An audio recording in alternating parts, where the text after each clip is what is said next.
Assalamualaikum warahmatullahi wabarakatuh. Perkenalkan, nama saya Tirsa Aulia Juniarti. Saya dari kelas 2023A dengan NIM 2311016017. Pada hari ini saya akan menjelaskan Undang-Undang Nomor 44 Tahun 2009 tentang rumah sakit. Dan pasal yang saya ambil sendiri itu pasal 4 bab 3 yang berbunyi rumah sakit mempunyai tugas memberikan pelayanan kesehatan perorangan secara paripurna. Yang pertama itu ada representasi dari pasal 4 bab 3. Yang pertama itu ada definisi tugas. Rumah sakit memiliki tanggung jawab utama untuk menyediakan pelayanan kesehatan kepada individu atau pasien.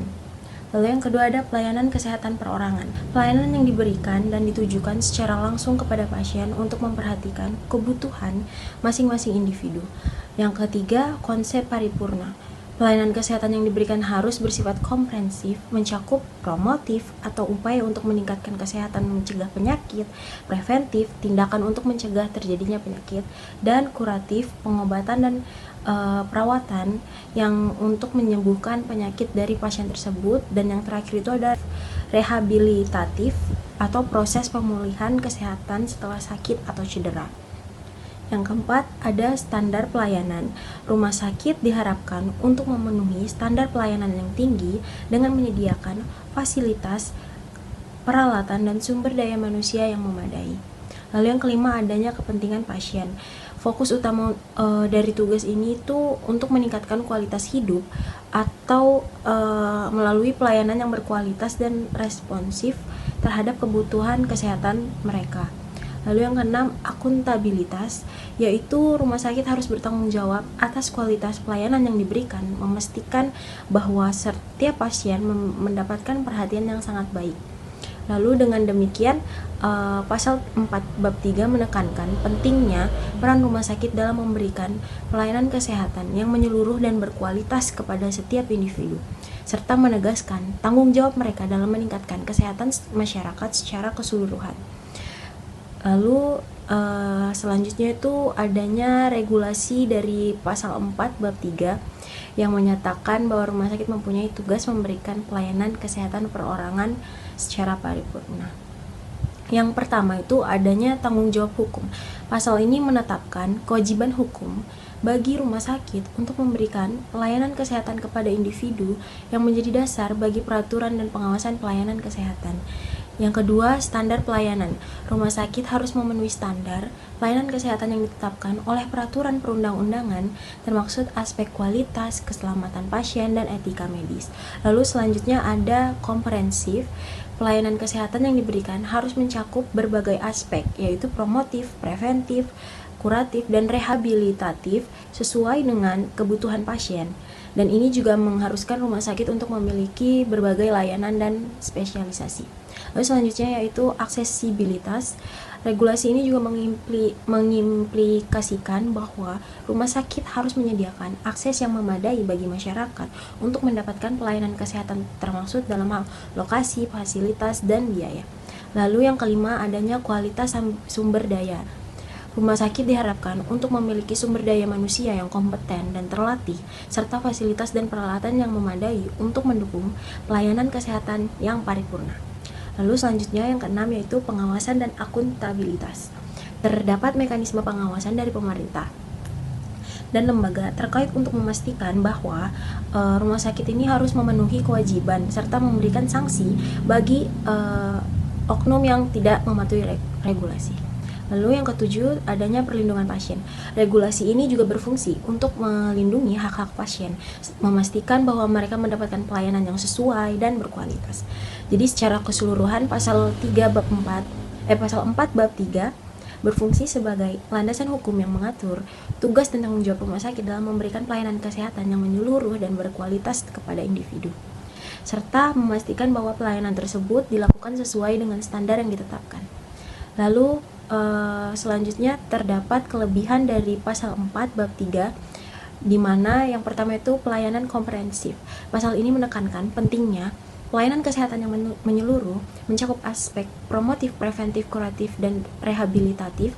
Hal ini memastikan bahwa pasien tidak hanya mendapatkan pengobatan, tetapi juga mendapatkan perhatian dan pencegahan pemulihan kesehatan. Lalu yang kedua itu adanya fokus pada pasien dengan menekankan pelayanan perorangan. Pasal ini juga memastikan bahwa setiap pasien dilakukan sebagai individu dengan kebutuhan unik dan memiliki kebutuhan yang berbeda-beda, sehingga pelayanan dapat disesuaikan dengan kondisi dan preferensi masing-masing pasien. Dan yang ketiga, peningkatan kualitas pelayanan. Kewajiban untuk memberikan pelayanan kesehatan secara paripurna mendorong rumah sakit untuk terus meningkatkan kualitas layanan baik dari segi fasilitas dan sumber daya manusia.